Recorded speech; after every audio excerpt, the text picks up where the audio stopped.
There will be discussions both regarding bilateral relations and regarding issues related to the security of the Strait of Hormuz and its transit routes.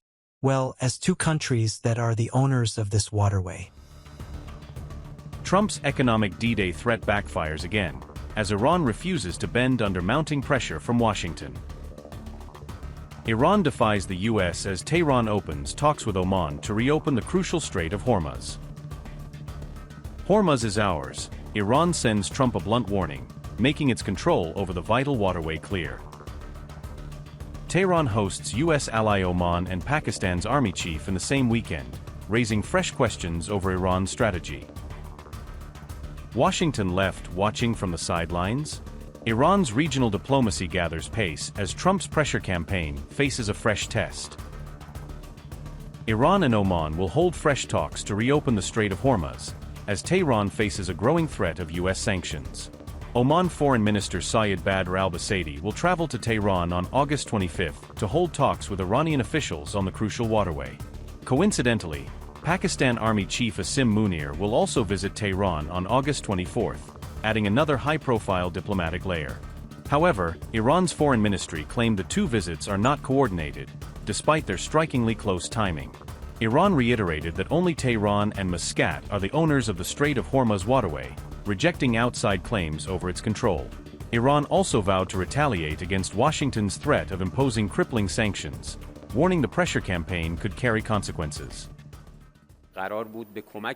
America, the America that was supposed to come to help the Iranians, is using every means available to punish the Iranians simply for one reason: because of their resistance to pressure on their national independence, sovereignty, and dignity.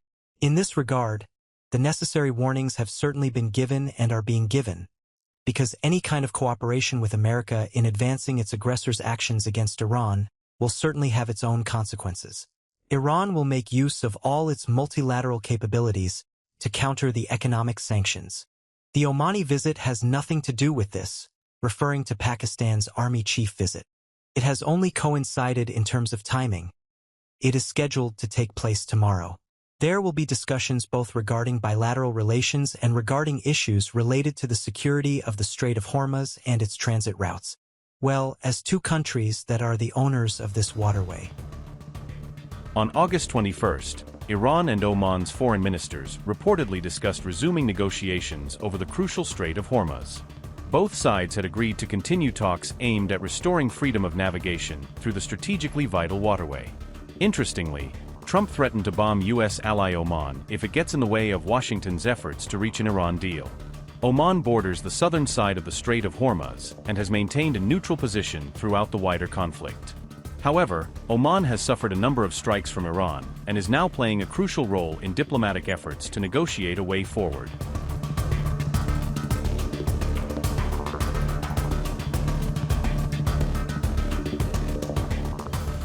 Pakistan Army Chief Asim Munir's Iran visit comes amid reports that Trump called Munir and urged him to help push Iran towards negotiations.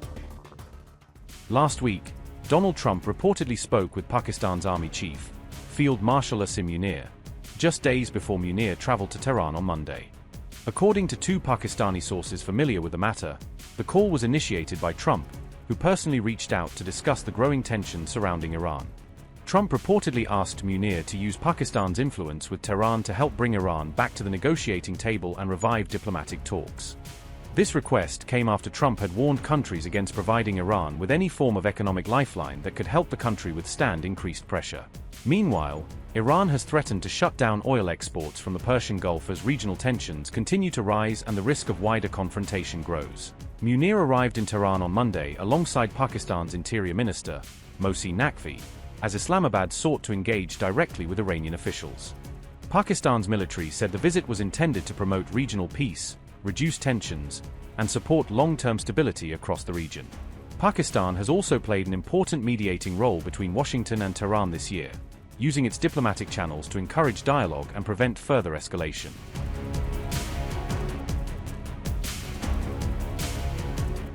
Pakistan has continued trading with Iran despite recent fighting and rising regional tensions, maintaining important economic links with its neighboring country. Munir was expected to meet individuals close to Iran's supreme leader, Mujtaba Khamenei, as part of Pakistan's effort to communicate with influential figures in Tehran. The deepening tensions between the United States and Iran were expected to dominate Munir's discussions during his visit to Tehran on Monday. Munir was also expected to raise concerns over Houthi attacks targeting Saudi Arabia, a close ally of Pakistan and a key partner in the region.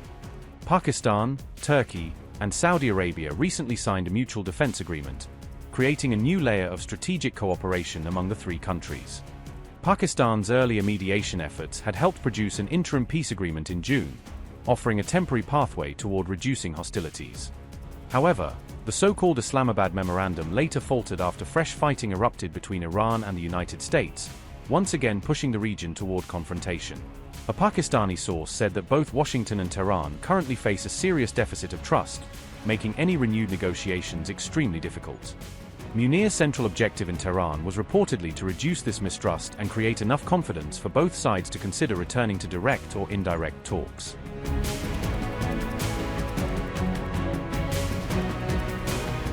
Iran has threatened to strike US companies if Trump moves ahead with his proposed economic D-Day campaign against Tehran. Iran's security chief warned that countries supporting Washington's economic campaign could also be treated as enemies, according to The Telegraph. Mohsen Rizoi said Tehran had so far limited its attacks to US military bases during the ongoing conflict. He warned that Iran could target American oil and economic companies if Washington imposed a new round of sanctions. Tehran has not specified which US-linked sites across the Gulf could come under attack if tensions escalate further.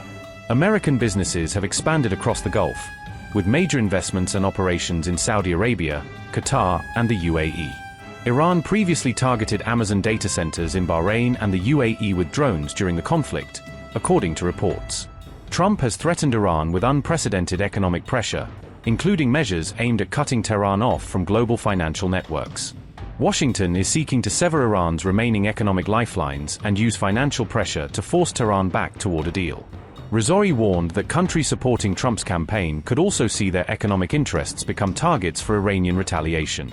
The threats marked a sharp escalation in Tehran's response, widening the potential confrontation from military targets to American economic interests.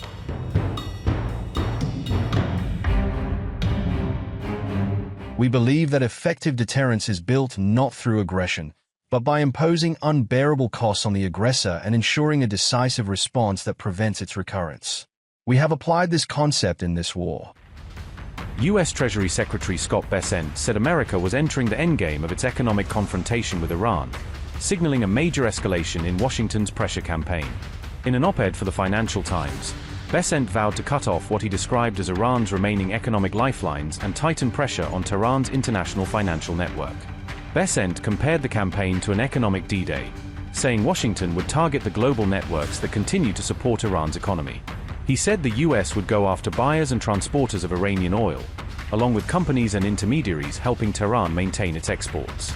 The campaign could also target financial channels, commercial flights, ship registries, and fuel transfers that allow Iran to remain connected to global markets. Bessent warned that countries and businesses continuing to maintain such links with Iran could themselves face economic isolation from the United States.